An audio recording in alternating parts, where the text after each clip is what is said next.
Thanks for pressing play. This is Christopher Lochhead, Follow Your Different, where we aspire to have real conversations that celebrate the people, ideas, and companies that stand out. We're sponsored, as always, by our good friends at Oracle NetSuite. Learn how to turbocharge the growth of your business today at netsuite.com/different.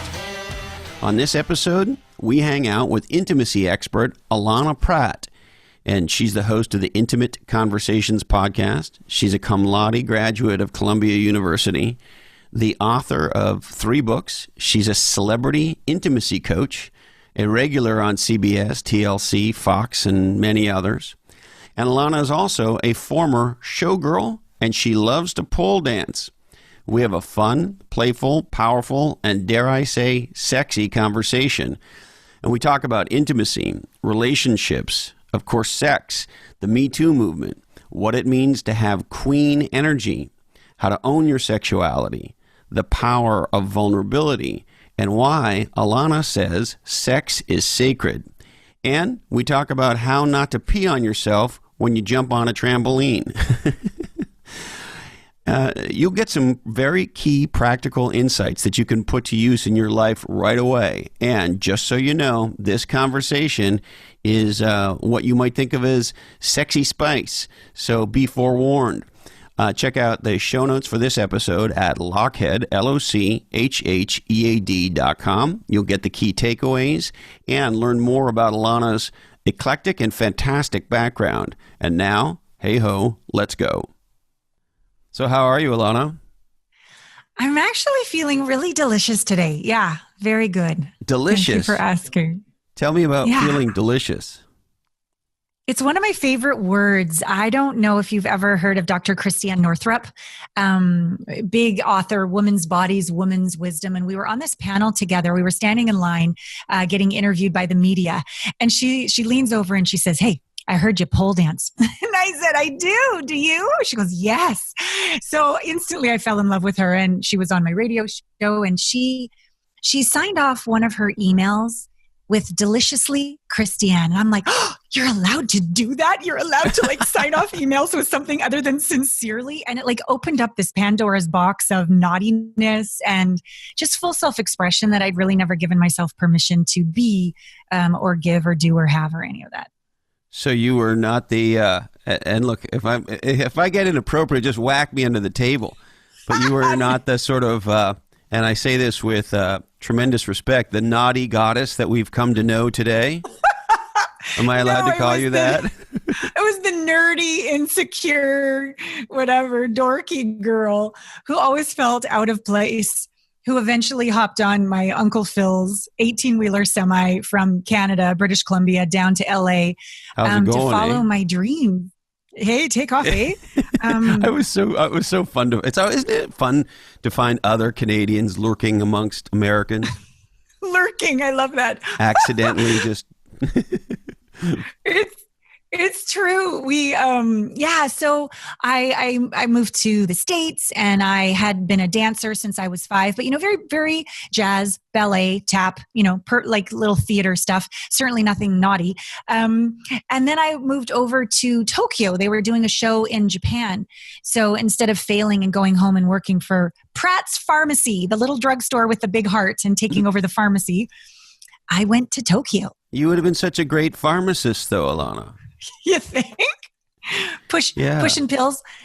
I did enjoy dropping off all those prescriptions to the old people who couldn't drive, and making contact with these people who had such stories. It was good memories, but no pharmacy for me, please.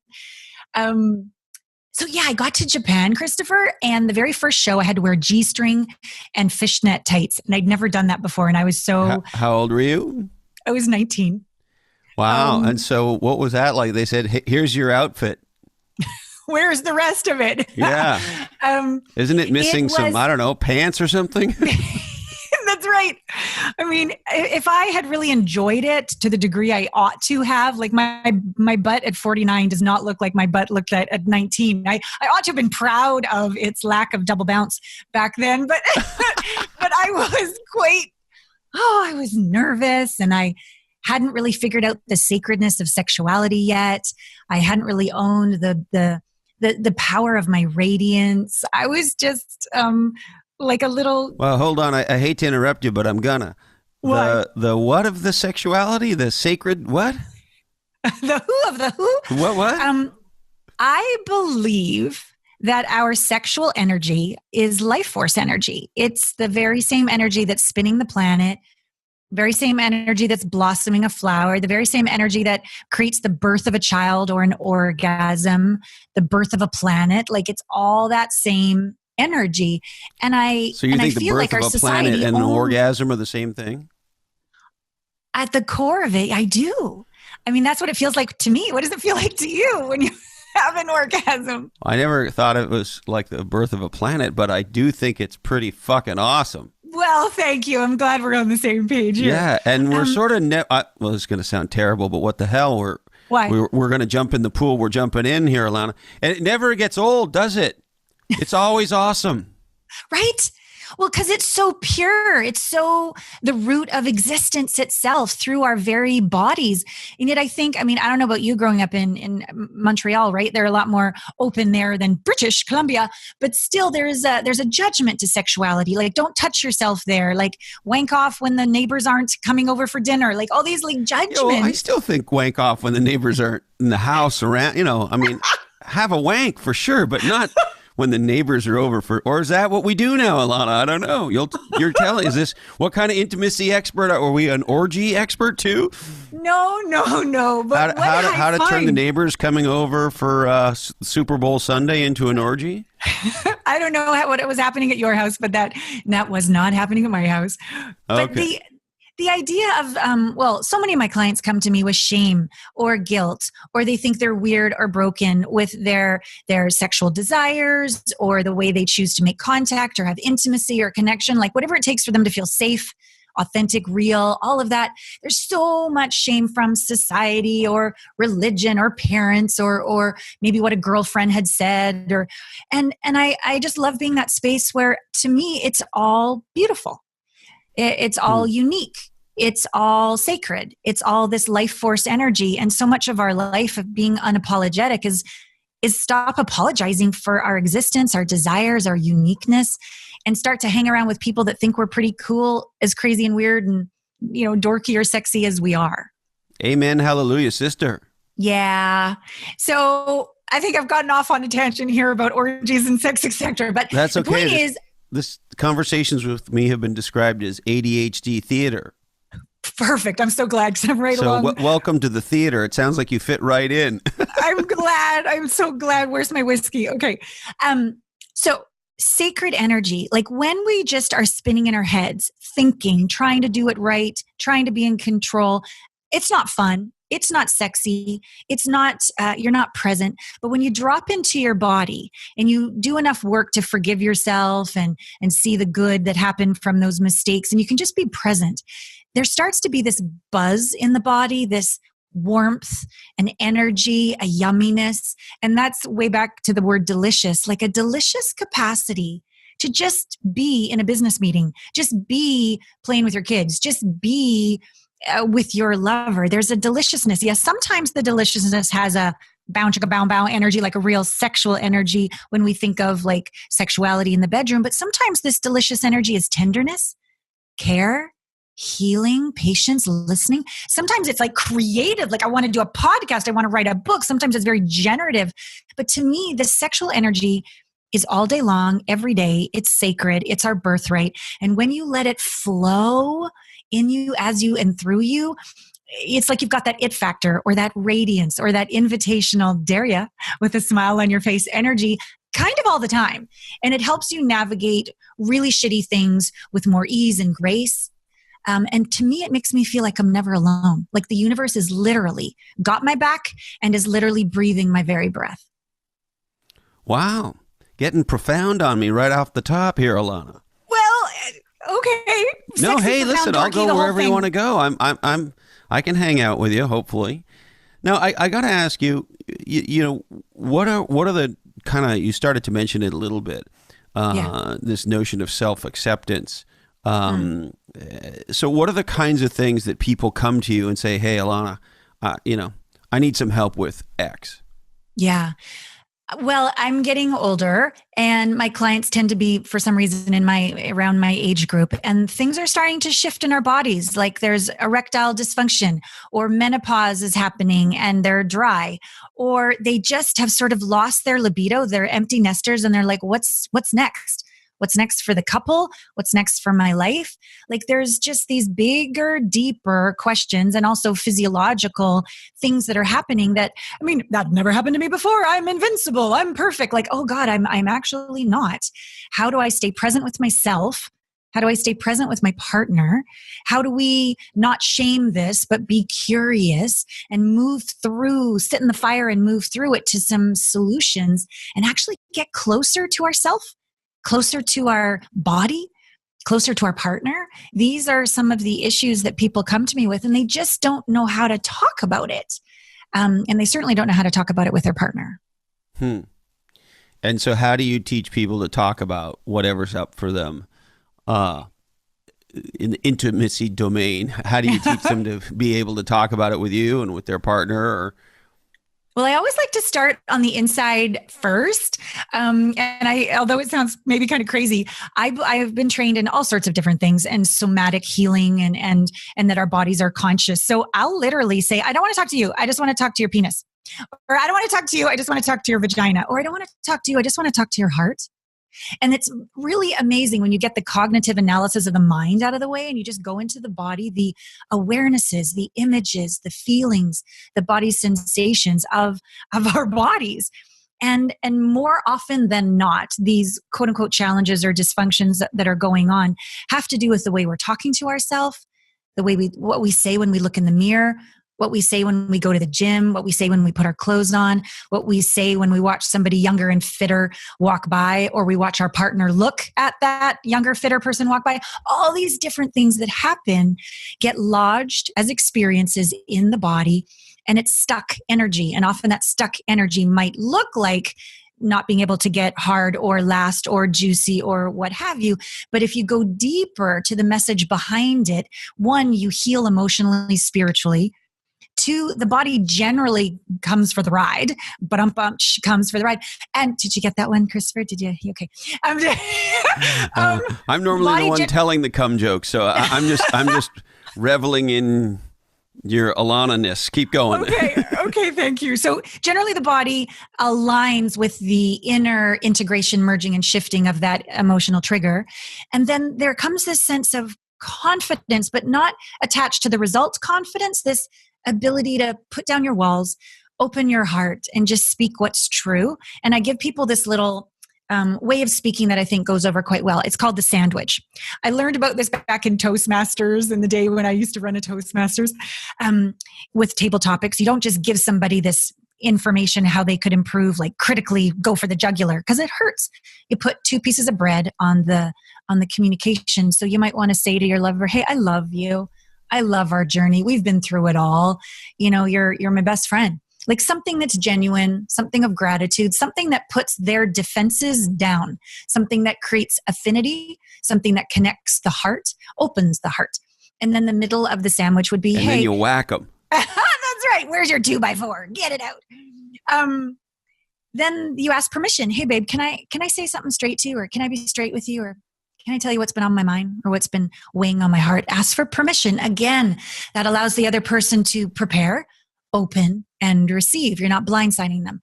And then you just say what's true, and you try to do it with an I, not you. I'm feeling such and such. I'm yearning for such and such. I'm missing such and such. And then the end of the sandwich could be something like, how do you feel? Or what do you think? Or what are your thoughts? Or have you been having any of these? Have you been noticing this? Give it back to them so that they are a part of this conversation, so that the two of you together can go into solution.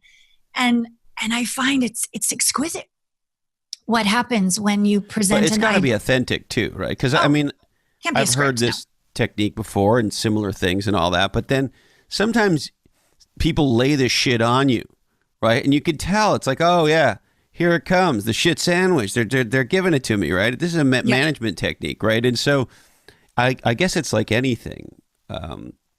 These things can feel manipulative-y, right? Well, you make a really great point, and that's why I said a moment ago we start on the inside.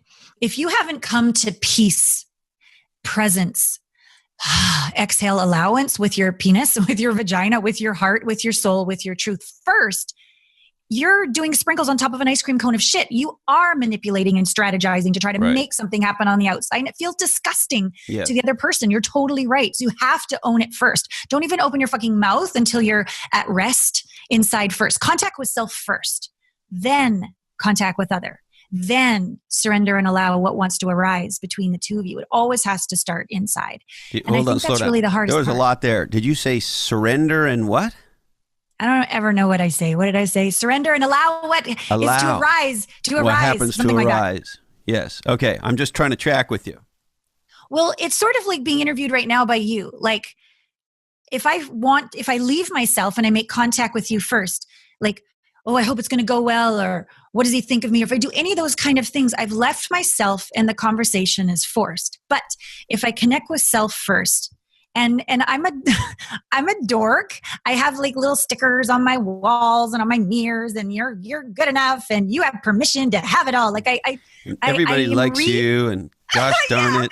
Remember Jack Handy on Saturday Night Live? Yeah, you're good enough. And what is it? How's he say it? Say it again. Yeah, I think he said something like, "And gosh darn it, people like me." That's right. Gosh darn it. So most of us haven't had a perfect childhood. I don't know about yours, although I can't wait to interview you on my show and learn more. But my parents did their best, but one of them was drunk and stoned most of the time. So I literally reparent myself now. Why would you criticize being drunk and stoned? Those are two of my favorite things.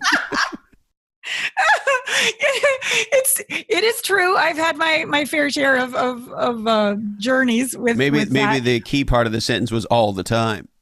Yeah. And I think the hardest part, honestly, Christopher, growing up in that environment was I never knew what was coming. Was it funny dad? Was it accusational dad? Was it lecture dad? Was it punch the hole through the wall dad? Was it doesn't come home and says he was home dad? Like it was just so uncertain. And I was in this perma-Kegel vagina clench for most of my, childhood into my early adulthood. A perma-Kegel vagina clench? Yeah, I know you probably sounds like some kind of dark web MMA move. What is that? Well, it's how my body reacted to being scared. I was so scared. I would suck up my vagina. You could imagine sucking in your belly or sucking in your ribs. That's I don't know. That's just how my body did it. You can physically do that? It's called a Kegel. Yes. Healthy vaginas Wasn't that do just Kegels. Like a squeezy? I don't know. I'm not a girl. Oh my God, if I had any idea we were going to get into Kegel conversation, this is so fun. Well, okay. Can you Kegel? Can a male sort of Kegel-y? I mean, you can turn the spout off. I don't know, but I'll be super transparent. After giving birth, I took my son to trampoline, Sky Zone Park and everything. And we're trampolining. And I peed, not a lot, but a little bit. I peed. I'm like, oh, I'm so embarrassed. And it was because those muscles after giving birth got loose and I needed to do my Kegels so that I wouldn't pee when I went on trampolines anymore. So that's when... what? That's one of the greatest stories I've ever heard, Alana. I'm so glad you enjoyed that. Yes. The trampoline made you pee a little. I'm pretty sure I'm not the only one this has happened to, but if indeed it's the case, all right, fine. I'm vulnerable. But yeah, Kegels help you grab your partner's penis more strongly during sex too, Good stuff. Wow. Is that really true? Yes, it is true. It is true. I feel like this is a very intimate question to ask you, but have you ever felt your wife kind of grab you with her vagina? No. You're setting me up here. You're talking about this. This is like the opposite of the Trumpian statement, right? This is the woman doing the grabbing. Yeah. I don't know that I ever quite thought about it that way, but if I think about what I think you're asking, yeah, I think so. Yeah. Yeah. And I'm sure when a woman is in orgasmic state, you can tell the muscles in her vagina clench, release, this kind of thing, right? So those muscles, that's what we call the Kegel. And a lot of women who have had children, it gets loosened in there. So you need to strengthen it so you don't pee when you laugh, pee when you sneeze, pee when you trampoline. And then the benefit is your partner's even more delighted with your capacities. So anyways. Well, this sounds like an important thing to know about then. Well, yes. I think it is. And especially as we women get older to have vaginal health. But I am not a doctor, but this is some of the conversations that come to me. But you play one sometimes on the internet. Or no, maybe you play doctor sometimes on the internet. I don't know. You tell me. No, I don't do any of that. But you know what? I was on The Doctors once, that show. And as soon as I started talking about the difference between clitoral orgasms and cervical orgasms, they just broke for commercial and they came back and they said, there's only one kind of orgasm and not all women can have them. And that's that. And it was just devastating to me. Was it a dude who said that to you, Alana? No, it was a woman. Can you believe it? Oh, okay. I know. And I help so many clients remove these traumas from abuse that a woman who's never had an orgasm can have an orgasm. A man who's having trouble with erections now has erections. Someone that could never really surrender and enjoy the connection and the beauty, and not even of the actual sexual act, just like relaxing and feeling safe. Like I'm able to help them have that. And to go on national television and curse people saying they'll never be orgasmic and just deal with it, I think it was such an atrocity. I'm not a doctor, but I just don't believe that's the truth.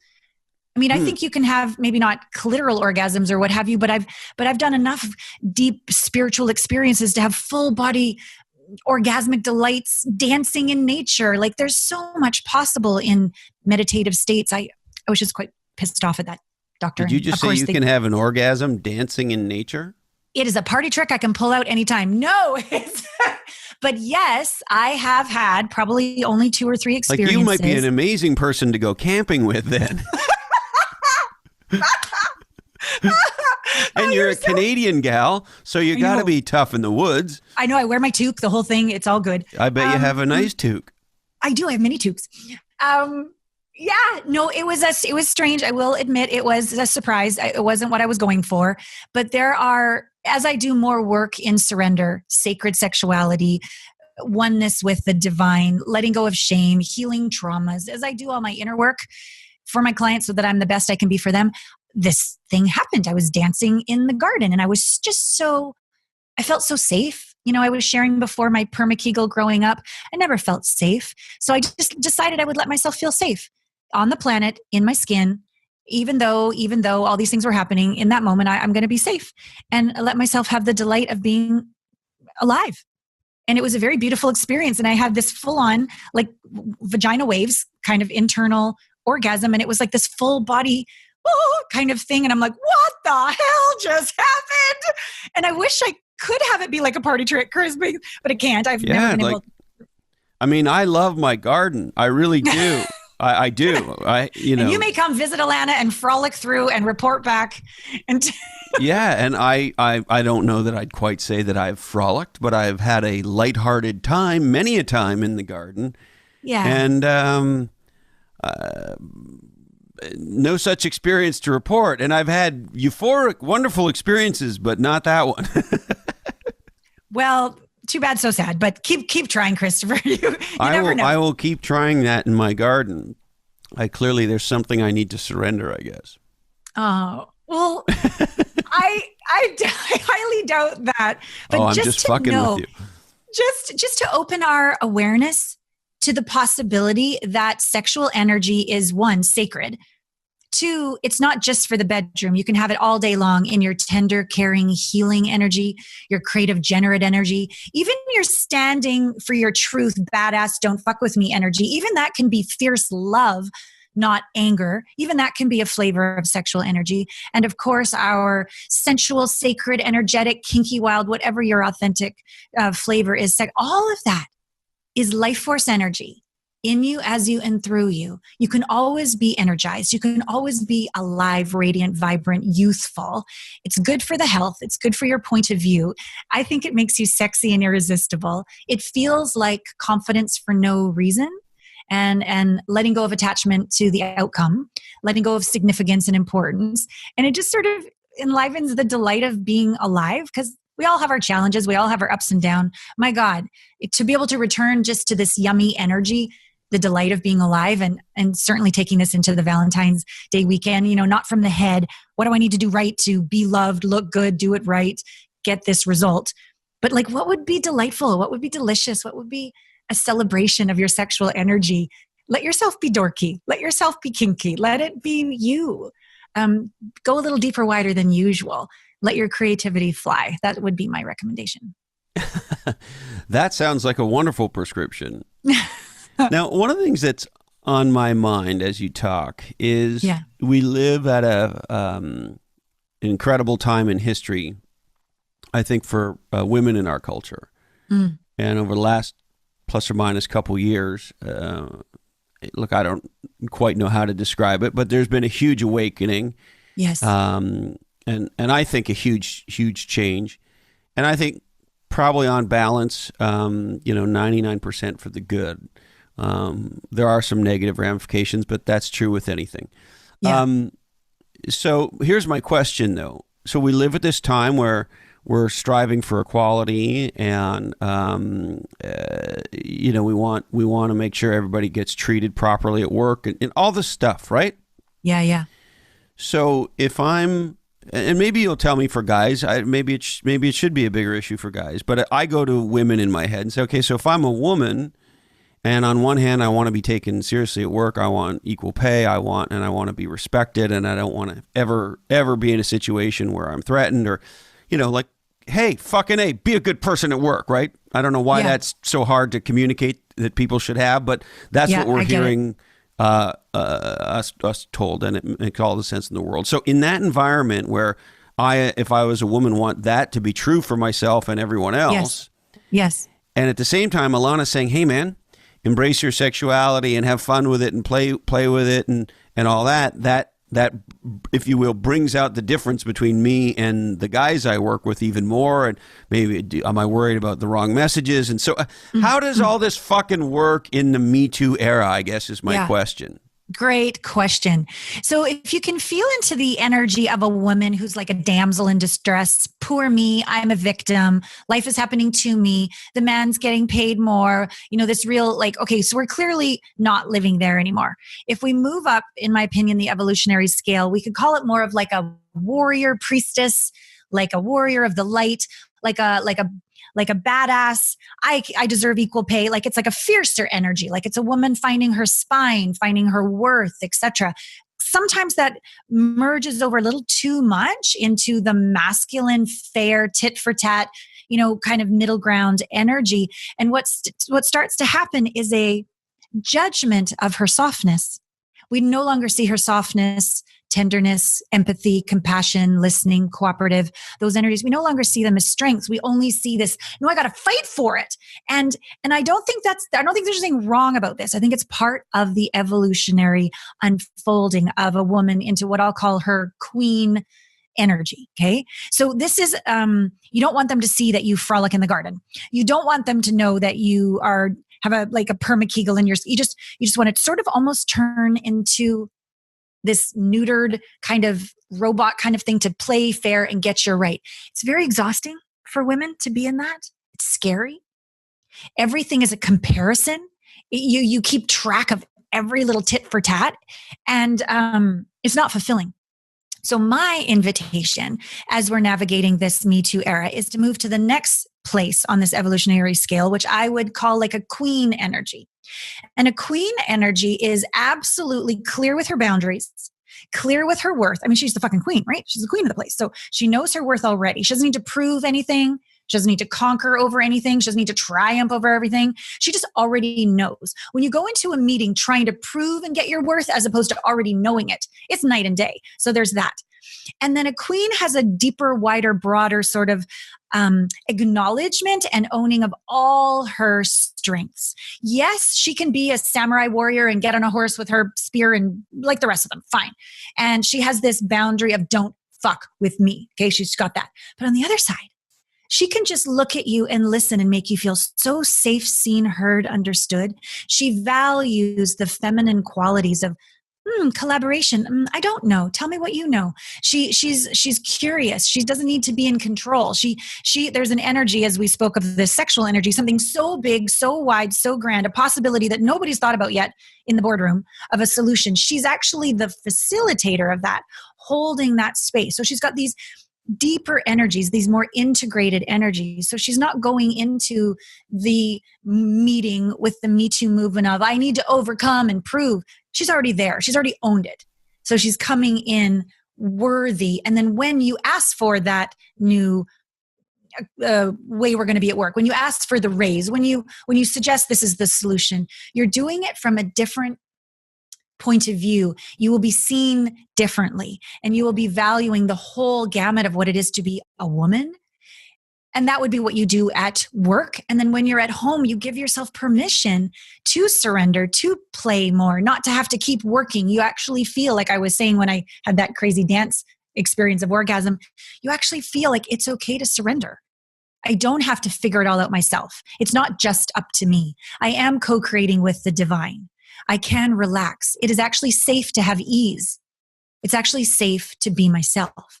This is a way of being that when you're back in that second stage warrior thing, you know it's up to you, and you better do it, and you better not let them see you sweat. And you better be aware that you can get attacked at any moment. It's a scary place to live. Just keep moving. Keep growing. There's another phase that I'm just learning myself to be in, where I can put down my it's sort of like Lady of the Lake, Christopher. Like, she has her sword by her side. She doesn't lead with her sword. She leads with her heart. But her sword is by her side. Yes. So she's prepared. And she's if she needs to, she'll remind people she has one. That's right. She'll take off your head if she needs to, but she's not going to lead with it. And that. So this queen energy, this is what you're talking about. Yeah, yeah. It's interesting. As you're talking, I'm thinking to myself about so many of the powerful women I know and work with and have worked with. And not all of them, of course. And somewhere on some kind of a spectrum. But many of them fit this idea you're presenting here of a queen energy. Yeah. And I know some that are very sort of in your vein, if you will. You can sort of feel their sexual energy, but they're not hitting on you. There's none of that going on. It's not that. That's a different thing, right? Yes, thank you. Yes. That's a very different thing, because I'm a physical person. I'm a loud person. I spend a lot of time with women. I'm very comfortable with women. I was brought up by a single mother and my sister, and was close to both my grandmothers and always had girlfriends, even as a boy, and certainly as a teenager, and ever since. It's very clear to me, women, with the most minute exceptions, understand the difference between sort of being the way I am and, flirting or being hit on. It's a very different experience. Yeah. To me, and it's such a great point, flirting. When you flirt from empty, you're trying to get something. But when you flirt from overflow, from fullness, your energy is getting up under the other. You're helping the other to rise. You're seeing them, you're praising them, you're acknowledging them, you're playing with them. And it's a very different, elegant quality from fullness rather than the manipulative quality from emptiness. Yeah, totally agree. So, and maybe you can share with me the kinds of things you share with, I was going to say younger women, but maybe it's women of any age. I don't know. Maybe you'll tell me. But I'm just thinking of some of the younger women in my life, nieces and the like. And so, the sort of my concern about the Me Too movement is, at least in part, that women feel like they can't be women anymore. Right? Mm. And a lot of the most successful and powerful, I know this gal who is a gigantic executive in the tech industry. Yeah. And she, runs a very big, very well-known public company. And she wears thigh-high boots and short skirts, and she's got long hair. And and she wears jewelry and shit. And and if she wants to wear high heel, she is all in on woman, like way woman. She's not in some Hillary Clinton pantsuit. No. Now, by the way, she's totally appropriate. So she doesn't look like she should be, I don't know, clubbing or whatever. Right. So but for the environment, it's way high on the woman scale, and she doesn't give a shit. And she's a shit kicker. And she owns my point is, she owns the whole thing. Yes, love it. Ooh, ooh. And most yes. of the successful women I know, and not that all are out on the spectrum the way this gal I just described, but I know women who behave and look more conservatively, but again, are a whole woman and aren't hiding out at being a whole woman, and isn't trying to be a man. And so I guess this is all getting to this place in my head, which is my concern about some of this stuff is that some women feel like in order to be taken seriously, in order to not have bad things happen to them in the workplace or elsewhere, that they need to woman down, so to speak, that there's something wrong with being female now. Yeah. Am I nuts? Is this happening? Well, I would really like to meet your friend with the thigh-high boots because I'm focusing on hanging out with people like that. So I'm not aware of it, people having difficulty being women. Let me rephrase that. When you have an issue with yourself, when you are ashamed of a part of yourself, when you haven't let go of the past, when you're still blaming somebody for something that happened, when you're still guilty about your feminine desires, when there's any lack of intimacy with self, any lack of contact with self, any lack of being totally at peace with who you are, you will project that into your work situation, into your personal situation. You will be judged by the other, the very same shame that's going on in the inside. Alana, can I stop you there? Can you say what you just said again? I'm going to try. Yeah. Okay. If you have any rejection of self, avoidance of self, shame, guilt, can't let go of the past, still blaming another, that is literally an emotional charge stuck in your body that will vibrationally go out. It'll holographically be mirrored into your world, and somebody in your work environment or personal environment or family environment will reject you, judge you for the very same thing you are rejecting in yourself as a gift to wake the fuck up and heal this. So your example of the lady, she's done her inner work. She can own her badass. She can own her tender. She can own her shit kicker. She can own her listener. She can own her whatever. She's Yes. somehow integrated all of those Yes. emotional charges to be her authentic self. Not that we all need to dress like that, but she's authentic. That's our goal, to be our authentic self. So if it's difficult, quote unquote, to be a woman in the Me Too movement, etc., it's only because it's fleshing up. Where have you used your sexuality as a manipulation? Own it. Where have you been used by sexuality? Own it. Where have you played small? Own it. Where have you given up on your dreams? Own it. Where are you still blaming others? Own it. It's going to, whether you're a man or a woman, it's all getting fleshed up as a gift. Because to me, it's not, our end game isn't about equality and getting equal. No, it's about the awesomest union between masculine and feminine energies within ourself and with each other and with the planet. That's really where we're going here. The most effective, aligned, synergistic union of these energies for businesses, relationships, and for ourselves. Whew. That was awesome, Alana. Don't slap your ass, Christopher. Isn't that a good Don't, or you want me to? I love to slap my ass. When it's a real humdinger, slap your ass. Okay, I've now combined two ideas. We had Dr. Sean Stevenson on the podcast. He's awesome. You know him, I assume. Yes. Mm. And I don't know if you've heard him say this, but What? he every time he passes himself in the mirror, he winks at himself. I love that. To give him like a hey. You Hey, the man kind of sexy a thing. I can't remember exactly the words he used, but he winks at himself. He says he does it every time. And he is kind of a winker. Like he winked at me a bunch when we were together, and I'm like, I think Dr. Sean's winking at me. You know, he's a winker. I adore that. I'm an ass slapper. Like Yeah, ever so I'm since I connecting started, the two things. Like you should wink at yourself when you go by a mirror, and when you say something funny or good, slap yourself on the ass. That's right. Hell, sometimes just the fact that we got up is worth a slap on the ass. You know, some days are tougher than others. But no, there was, when I began to do, I don't pole dance right now. There's no studio where I live right now, but for a good 7 years, it was my church, my therapy when I was going through a really bad custody battle. And when you say, hold on, you can't just say that to a guy like me and keep going. Now, when you say pole dance, what are we talking about here? We're talking about the organization. I interviewed Sheila Kelly on my podcast, and she runs S Factor. It's a pole dancing fitness company. She does retreats and she has different studios, different areas of the nation. And I used to be, see, you might have to have me back on another show. I don't know if we can get it all in today, but I used to be a showgirl in Japan when I was young. Right. And we started there and I wanted to go back. I know. Too bad. Now we're here. Okay, so I told Sheila about this and I was terrified, Christopher, that everybody that was on my list. And what's the definition of a Japanese show? What are we talking about here? We're talking about like the Four Seasons Hotel, like these big clubs where the sexy dancers are on the stage, like the Go-Go Girls, the Showgirls, this kind of thing. Sometimes it was very Vegas-y, big feathers that came out 10 feet out, big headdresses. Other times a little more Janet Jackson video, Madonna video kind of choreography, that kind of stuff. We're not talking, no judgment though, but we're not talking about a Vancouver strip club.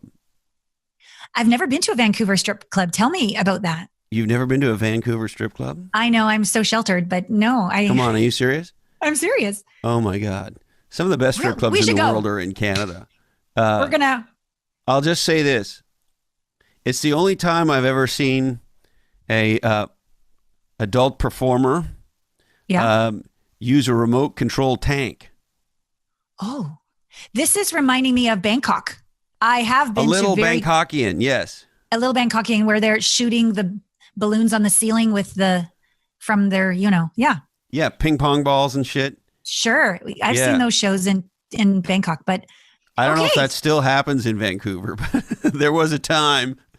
Well, and so just for clarity's sake, no, that wasn't my number. That wasn't my little gig. That wasn't. So you were more like what I would think of maybe as a Vegas-y type showgirl. Vegas-y, burlesque, like full on choreography, amazing dancer, just super sexy and topless at times, or sheer like mesh kind of outfits, or a blouse, but the blouse was open, so sexy like that, but not full on stripper or lap dances or ping pongs or. Yeah, got it. And that's fun. That's fun. I dear buddy of mine had a bachelor party in Vegas, and he's not the kind of guy to go like do the mental sort of strippery stuff. But you can't have a bachelor party in Vegas without like having some naked ladies around, right? I mean, for the love of whoever you love. So I forget what the name of the show was, but we went to see one of these Vegas-y burlesque shows. Nice. It was outstanding. It was a ton of fun. And after the show, you get to meet all the gals and get their autographs and shit. It was fantastic. Highly recommended. And actually way better than the vast majority of strip clubs. And I've done a little investigation, so I have a basis for discussion. But so at 19, you're a showgirl in Japan. Yeah. And really owning the beauty. I was with all these French girls and they were showing me this sacredness of our bodies and of this energy that we could wield the room to silence just by the way we were dancing. They were such fascinating teachers for me. I loved it. It wasn't until I returned to New York City and started going to Columbia and everybody said, what kind of dancer, that I began to feel shameful about the joy that I had free in my body, having a fuckload of fun, making a shitload of money, and like just being with these great girls that saw the beauty in our sexual expression and the lack of significance and the lightness of it and the playfulness of it. Anyways, back to the pole dancing story, interviewing Sheila Kelly. I had been living in shame about this for a couple decades since returning from Japan. And she said, you need to turn your shame into your naughty provocateur and get into my class. And so I went to these pole dancing classes for close to 7 years. And it was true. I had forgotten how to touch my body just for like, hi, body. I would touch my body to get a man's attention. I would touch my body to be in competition sexier than a woman. I would touch my body like in all these other like agenda ways. But just to say, hey, sweet thing, hi. And like, oh my God, there's a body there that is alone or going through a court battle and needs a hug. Like I cried a lot of these times. So there was tenderness, connection to self. And then as I began to heal my heart and find my power again, thigh high, black patent, 8-inch heel boots, climbing a pole, turning upside down, putting your feet on the ceiling, stamping the ceiling with your feet, sliding back down, slapping your ass. Of course, we have to always slap our ass. And then roll down on the floor. I'm like, I can get through this court battle. I can do this. Look what I just did. And the girls are all cheering. You go, girl. It was such a nourishing environment where every age, every body type, every level of dancing was celebrated. This is the bit about the woman that you referred to before with, she's just owning all of her with no apology in sisterhood. Ooh, I think it brings out the best in men. I think that's actually what awakens a noble badass as a woman in her true, full, rich, unapologetic power from tender to bold. It's interesting that you say that. That has always been true for me. I'm not interested in damsels in distress or and not just in women that I've been in a committed relationship with, but the women in my life. If I introduced you to, the 10 women I see the most in my life, you would see a lot of badassery in those women. Well, this is really good. And also 360 in those women. Beautiful, want to go out and have a nice dinner and get dressed and put their makeup on and all that. And some of whom, of course, are mothers, and they're like just ass-kicking mothers, and incredible entrepreneurs, and just like I know a lot of women who are plus or minus the whole package, and that's to your point. Those are the women attracted to, certainly in a sort of a relationship orientation, but more than that, attracted in the much broader sense. They're the people that I want in my life.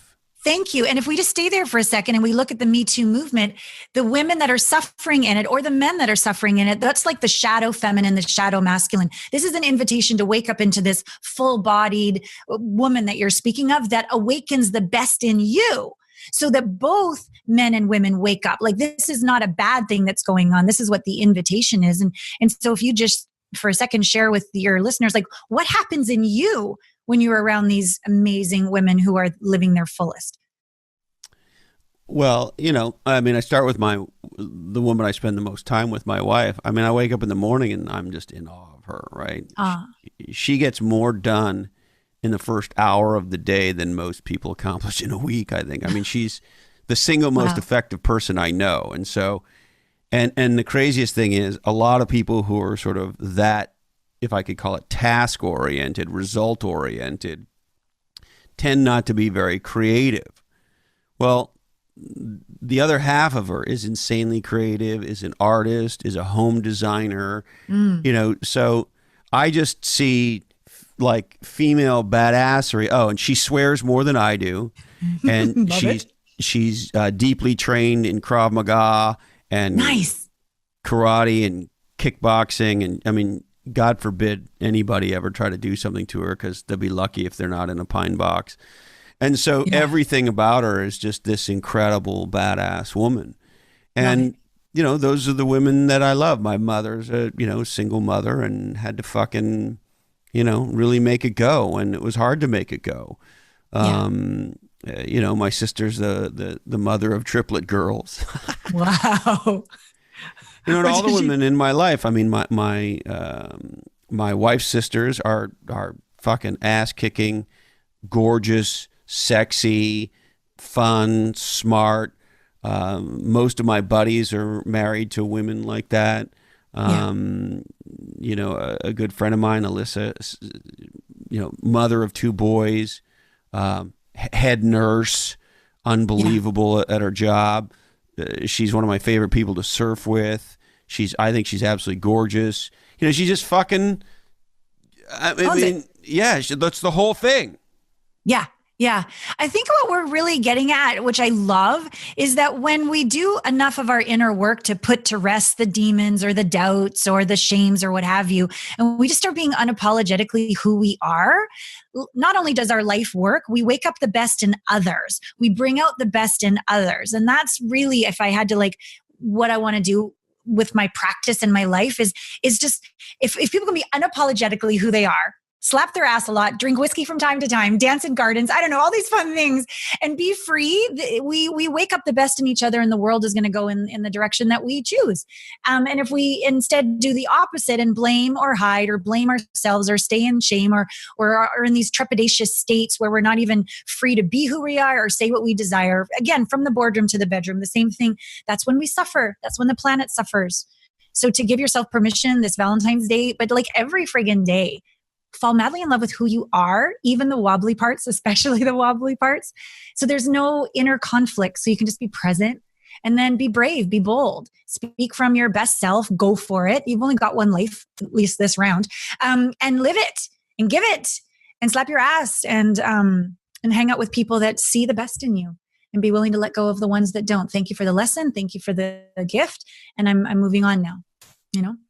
Yeah. It could be your Valentine's Day is about ending this year rather than stepping in, but it's all good. So long as that's a big one, you know, to wrap your head around. Not all relationships are meant to last forever. And just because they don't, doesn't mean you're not wrong. Right. Yeah. Even if they didn't end, you know, in a particularly great way, that's all right. You can learn from that too. Yeah. Yeah. Yeah. I'm only a month out of completing a 1-year relationship, and there was some tears and there was a lot of lessons. And if we were to go back to that masculine, feminine energy, like I've learned a lot about myself and my own masculine and feminine energies. And I'm never going to stop growing, never stop opening, never stop being that vulnerable person that walks her talk in my newsletters that said, here's where I'm a hot mess today. And here's where I knocked it out of the park, and give all permission just to keep going. Yeah. Alana, you're incredible. Oh, you're very kind. I really look forward to getting to know you more, featuring you in my world. Yeah, I'm glad to know you exist. It gives me inspiration, to say it lightly. Well, that's very, very sweet of you. I'm so glad that Senator John Berghoff connected us. With his little Inuit outfit. How cute was that? Oh my God.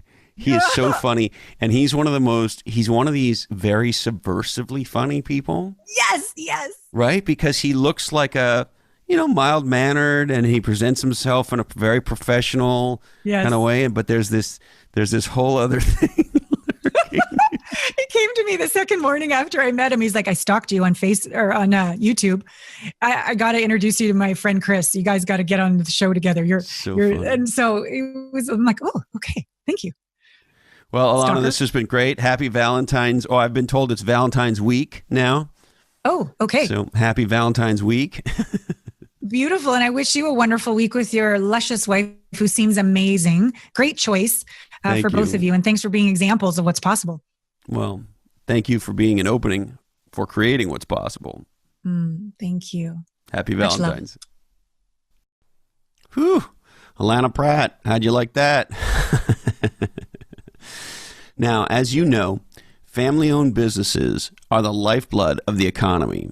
However, these businesses face challenges with things like managing accounts and inventory in spreadsheets, or creating invoices with Word documents, or hosting their websites on entry-level internet hosting services. Most smaller, family-oriented businesses really have disparate systems and kind of an ad hoc approach to, if you want to call it, business management. And as a result, you don't have very much visibility into your operations. It can often lead to poor reporting and make it hard to really grow your business. And so if you're a family business that wants to focus on growth and needs to make decisions based on solid data, I would encourage you to check out my friends at NetSuite. NetSuite is a complete business system. It's a platform for growth that deals with every part of your business, allowing family-owned businesses the ability to thrive and adapt and to make really good decisions across every critical function in the business. Invoicing, billing, collections, accounting, customer service, inventory, complex data spread across multiple locations, and integration with your website if you're selling directly on the internet. That's why NetSuite is the platform for growth for family businesses. And for listeners of this podcast, NetSuite is offering a free 1-hour growth review with an expert in your industry. So check out netsuite.com/different, and there you can set up that free growth review. And if you want to send us email, we're going to try and do some more Q&A shows. Send email to blackhole, all one word, at lochhead, lochhead.com. And if you want, you can hit me up on Twitter at lochhead or on Instagram at lochhead. And my nephew Finn says my Instagram sucks. So you can see how much it sucks at lochhead. All right. We would like to thank the Intimate Conversations podcast with our friend and guest today, Allana Pratt. Also, check out allanapratt.com. She's got a very captivating and engaging website.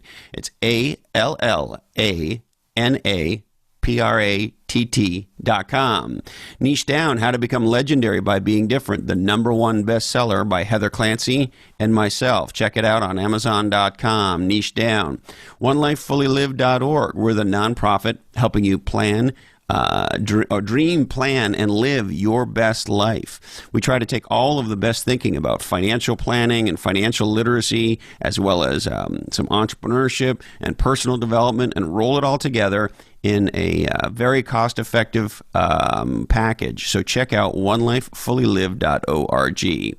Now, if you're an entrepreneur, you work in an entrepreneurial business, or you're an entrepreneurial person, why not check out growwire.com? This is the new place on the internet for stories of innovation.